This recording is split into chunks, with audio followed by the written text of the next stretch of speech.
Muito bem, Shalom Adonai, a paz do Senhor. Abra as Escrituras comigo, por favor, Mateus capítulo 6, versículo 13, essa expressão que diz: e não nos induzas à tentação, mas livra-nos do mal. Senhor, não me deixes entrar onde minha alma não consegue sair. Essa frase grega literalmente significa: e não nos conduzas para dentro da tentação. E depois, mas livra-nos do mal, podendo também carregar a ideia de livra-nos do maligno. Observe, Jesus nos ensina a orar contra aquilo que ainda não aconteceu. Há algo extraordinário nessa oração. Jesus não ensina somente: Senhor, perdoa o pecado que eu cometi. Ele também ensina: Senhor, não me deixe chegar ao lugar onde eu posso cair. Olha, veja só. Preste atenção nisso, que isso aqui é muito importante. Isso aqui é maturidade espiritual, meu querido irmão. O crente imaturo pede: Senhor, me tire da consequência. O crente amadurecido começa a pedir: Senhor, não permita que eu entre no caminho que produz a consequência. Existe uma diferença enorme. Davi orou assim: Senhor, sonda-me, ó Deus, e vê se há em mim algum caminho mau. Ele não está apenas pedindo perdão por caminhos errados. Ele está pedindo: Deus, descubra em mim aquilo que pode me levar para um caminho que ainda nem percorri. Isso aqui é profundamente pastoral. Porque algumas quedas começam muito antes do pecado aparecer. Começam na imaginação, começam numa conversa, começam numa amizade, começam numa oportunidade, começam numa pequena concessão, começam numa justificativa.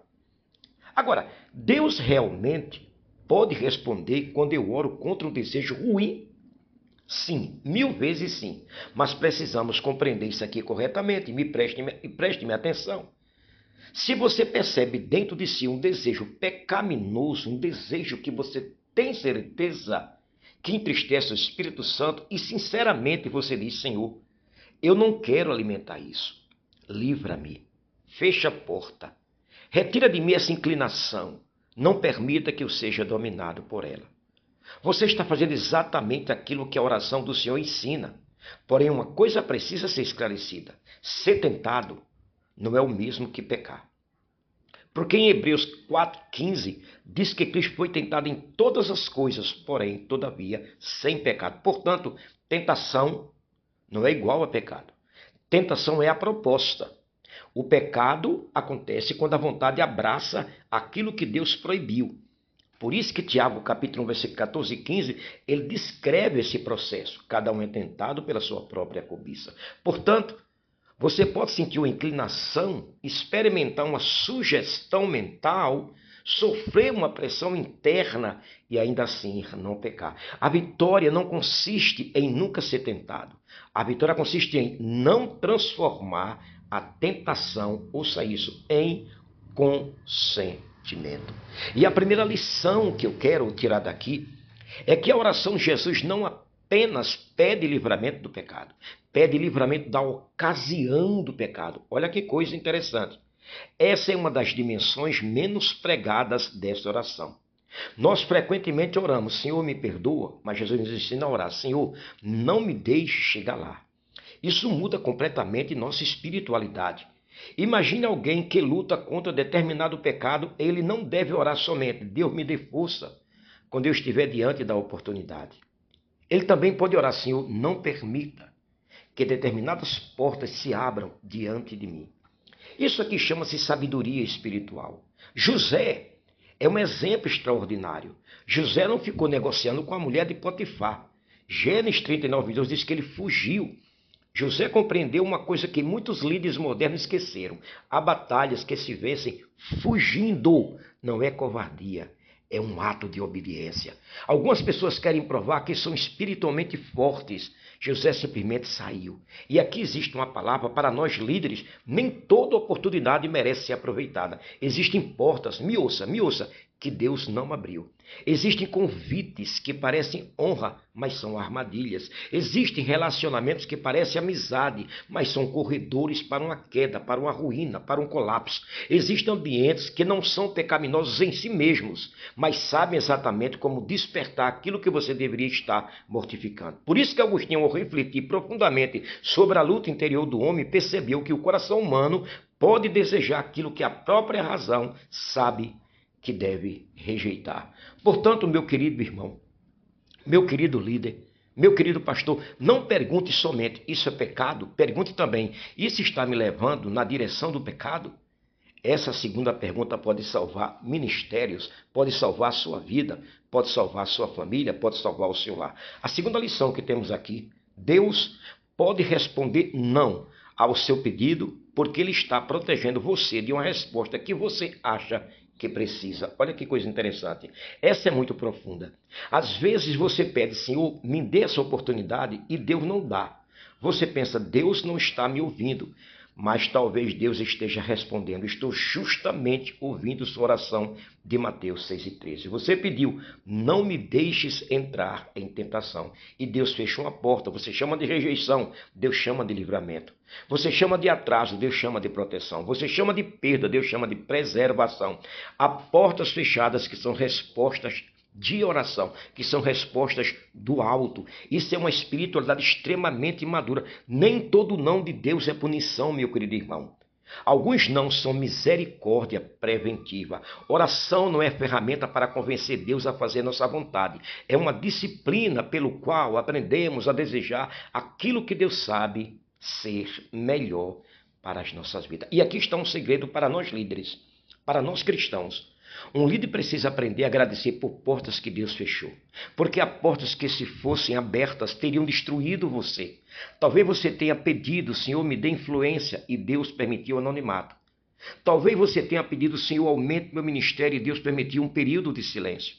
Talvez você tenha pedido, Senhor, me coloque diante de grandes pessoas, e Deus manteve você longe de determinados círculos. Talvez você tenha pensado, Deus esqueceu de mim.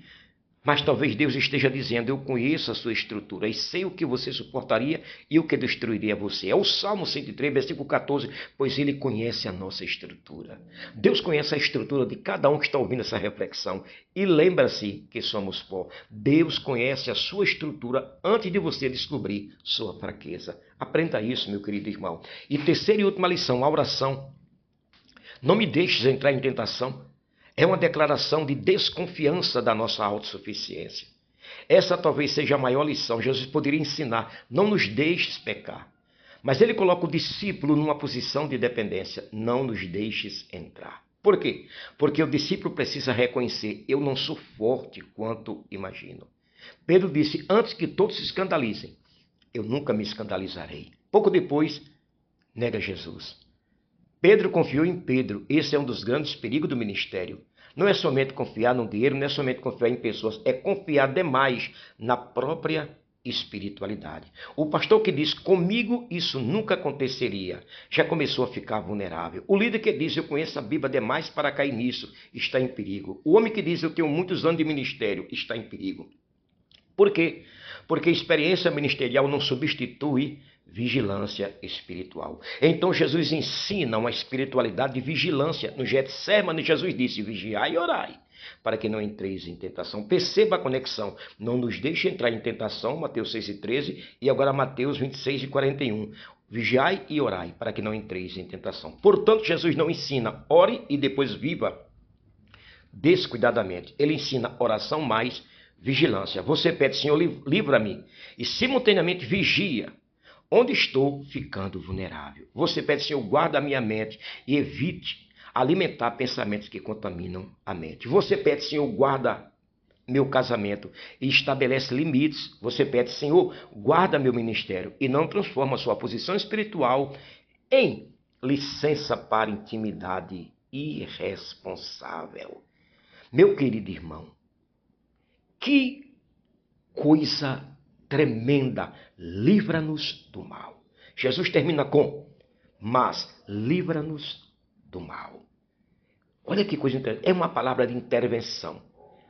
A imagem que É quase de alguém sendo retirado de uma situação perigosa. Portanto, a oração termina assim: Senhor, se eu estiver entrando em uma região perigosa, que vai destruir a minha vida, o meu ministério, o meu casamento, a minha vida de líder, agarra-me e tira-me de lá. Isso aqui é maravilhoso, porque existem momentos em que a nossa força acaba.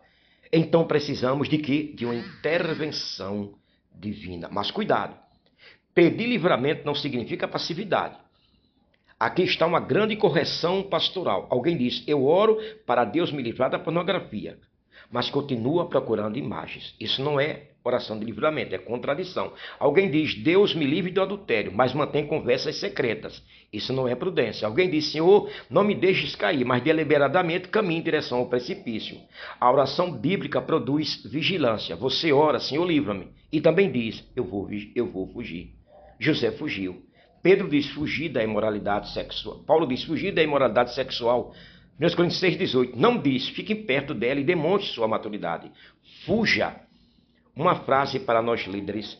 Há tentações que Deus quer vencer em nós e há tentações das quais Deus quer que nós simplesmente fujamos. Nem toda batalha espiritual deve ser enfrentada de frente. Às vezes, a maior demonstração de poder espiritual é sair. A grande pergunta é essa: se eu orar contra um desejo ruim, Deus vai tirá-lo? Pode acontecer. Deus pode remover. Deus pode enfraquecer. Deus pode transformar. Deus pode dar graça para resistir. Deus pode fechar portas. Deus pode enviar pessoas. Deus pode trazer sua palavra à memória. Deus pode mudar a circunstância. Mas às vezes Deus não elimina imediatamente a luta. E isso não significa que ele abandonou você. Paulo orou 3 vezes acerca do espinho. Ele respondeu, a minha graça te basta. E eu quero concluir da seguinte maneira. Mateus 6,13 não é a oração de alguém que pensa eu sou forte, é a oração de alguém que confessa eu sou dependente, eu sou fraco, eu sou pó, eu sou cinza, sou terreno, sou mortal e preciso da tua graça. Jesus está instando seus discípulos a viverem numa postura permanente de vigilância. E talvez uma das maiores respostas de Deus seja justamente esta: Ele não lhe dará aquilo que você pediu, porque conhece aquilo que você ainda não sabe sobre você. Você está me entendendo aí ou não? Isso aqui é muito interessante, mas vamos continuar orando, vamos continuar pedindo, vamos continuar rogando, vamos continuar de joelhos dobrados e dizendo, e não nos induzas à tentação, mas livra-nos do mal. E não nos induzas à tentação, mas livra-nos do mal. Agora, quem tem que desligar a internet é você. Quem tem que parar de navegar em sites imorais é você. Quem tem que deixar de olhar para o sexo oposto é você. Quem tem que deixar de cobiçar o que você vê na rua, no trem, no metrô, no trabalho, no avião, no centro, em qualquer lugar, é você. Deus te livra. Faça a sua parte. Vigiai e orai. Agora vou fazer a minha. Você não vai entrar em tentação. Você está me entendendo ou não? Baruque Axé. Deus te abençoe.